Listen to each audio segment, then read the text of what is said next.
Hello, and welcome to the Love Your Work Life podcast. I'm your host, Elissa Shuck. Whether you're going for that next promotion, looking for a job, or making a career pivot, I'll teach you how to navigate it all so you can have the career you want.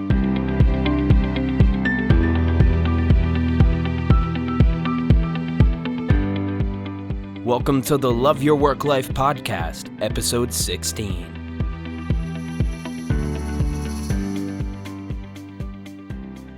Early on in my career, I was really fortunate to work for a company that was interested in professional development.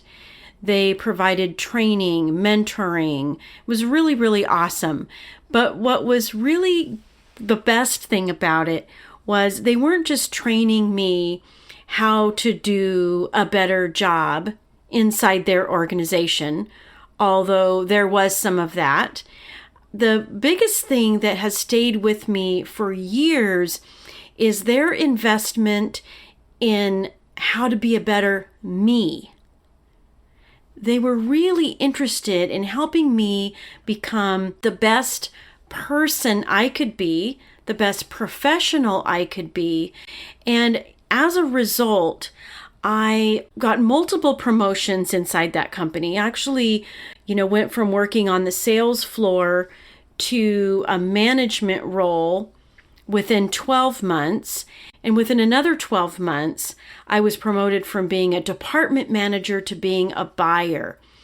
And yes, I had awesome mentors.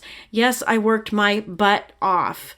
But I'm telling you, the principles that they taught me soon after I got hired and in a role as manager, those lessons have stayed with me forever.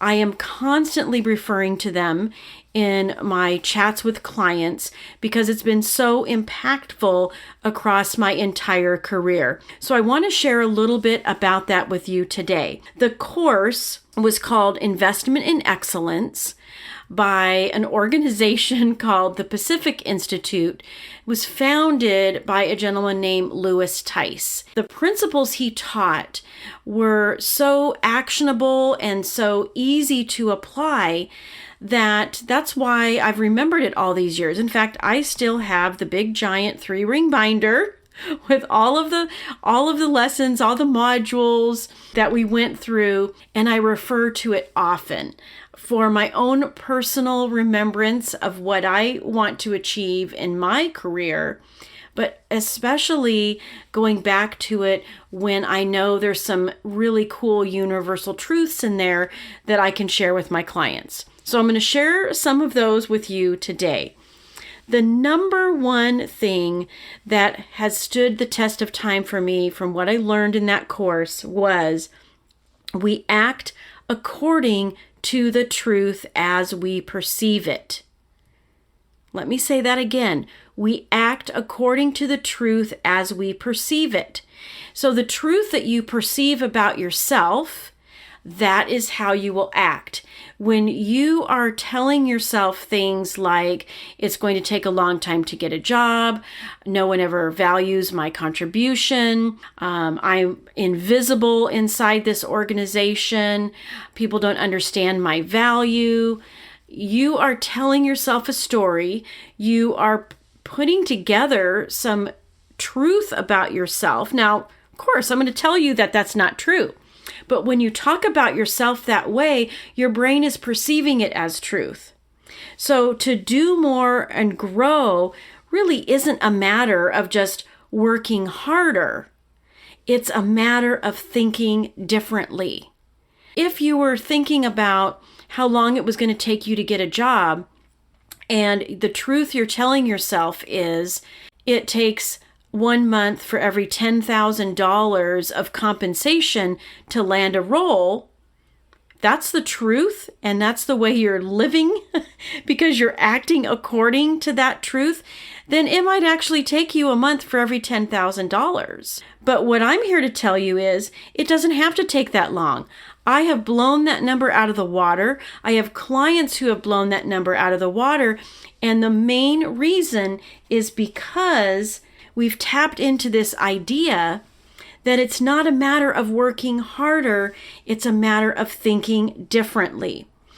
Now, here's the way that Lewis describes it, is we all have scotomas.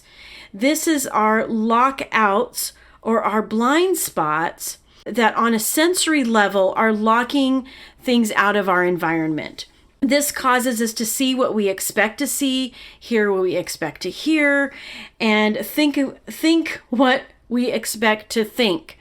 Now, this is kind of a normal function of our brain because studies have shown that I think we've got like 50,000 thoughts a day, 80,000 thoughts a day, something like that. So, of course, our brain needs a mechanism for managing all of that input. Unfortunately, sometimes these show up as blind spots and they lock us out of things that would be very, very helpful. When you have this story that keeps on repeating itself throughout your career, you've got to take notice of that. Is that a story you're telling yourself? Is that a truth as you perceive it that is causing you to be in this cycle of not accomplishing everything that you want to accomplish? So it's really important to be aware of your thoughts and statements, the beliefs that you're continually telling yourself. My life coach talks about it this way, that a belief is just a thought that you keep on thinking. And our thoughts are the one thing that we can absolutely control. You may not think you can because you have this well-worn neurological pathway that every time you click apply for a job on LinkedIn, the automatic thought that's triggered is, oh, they're probably never going to get back to me. Wrong thinking. Start changing your thoughts and believing this is going to be really exciting. What a great opportunity. I can't wait till somebody reaches out to me. Even if they never do reach out to you, you are benefiting from having that thought. You are benefiting from having that story. What you want to do instead of locking out and having these blind spots that don't serve you is by being aware of your thoughts and the statements of belief that you're continually telling yourself, you are opening up your mind to options. And what really is powerful here is when you lock on to a new thought and you ask yourself open-ended questions about what you might be missing instead of automatically approving these stories and thoughts and rhetoric in your brain that doesn't serve you. Next time you have this idea that you're never going to get that promotion or no one ever sees your value, stop and ask yourself the question, what might I be missing in this situation? First of all, you might figure out that, hey, there are some things you can do. There's some upskilling that you can do. There's some reskilling that you can do. Maybe it's just a refresher on a course you took or something just to bring that stuff to top of mind. But you also might be missing some evidence that you actually are being seen. Did you get some extra responsibility at some point? Did you land a great deal? You know, even if you didn't get credit for that or acknowledgement and some type of thank you note, whatever recognition looks like for you, you can still give yourself that recognition. That's the evidence that you might be missing when you ask that question. The other cool thing about asking yourself, what might I be missing in this situation, is maybe your boss is really busy and maybe you need to step into the office or onto the Zoom meeting or on a call and point out something that you've accomplished. Hey, I just wanted to let you know that conversation I had with the prospect went really well. I'm really optimistic that we're going to be taking next steps. Listen, it's not about, being arrogant. It really is about informing your manager of the things that are going on. These are actually things that help your manager also report to their leaders. So think how cool it is to be providing that kind of information in a way that helps your manager and in a way that makes you be seen as adding value to the organization. I love that tactic. Now, the other thing that really stands out in this course that I took was that our behavior is consistent with our self-image. A positive self-image and positive self-esteem, I know those things can sound like overused phrases, but if your behavior is consistent with your self-esteem and you don't like your behavior, there's a good chance that you don't have the kind of self-esteem that you deserve to have, that you're not valuing yourself enough.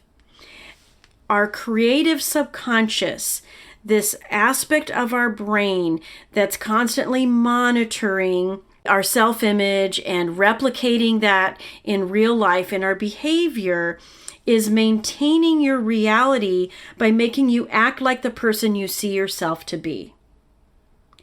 So in order to keep your sanity and maintain the coherence that's necessary for your brain to be operating properly, you must act like your subconscious picture.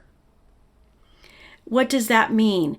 It means that in order to improve your story, to improve the quality of your choices, the quality of your actions, to improve the quality of your career, you must start from the inside. You must improve the quality and quantity of your thoughts.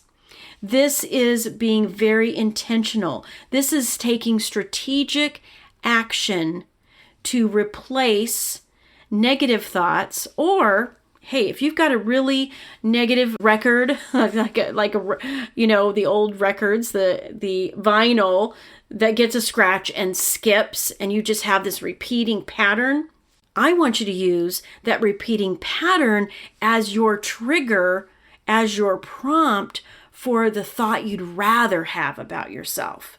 So if you have a repeating pattern like, I can never achieve my career goals, then every time you think that thought, use that as your prompt to, I can actually achieve any goal I want to.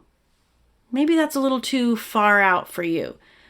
Maybe instead your bridge thought might be, I wonder if it's actually possible I can create any goal I want in my career. Asking yourself that beautiful open-ended question. I wonder if it's actually possible. Maybe it's possible to do this. You fill in the blank.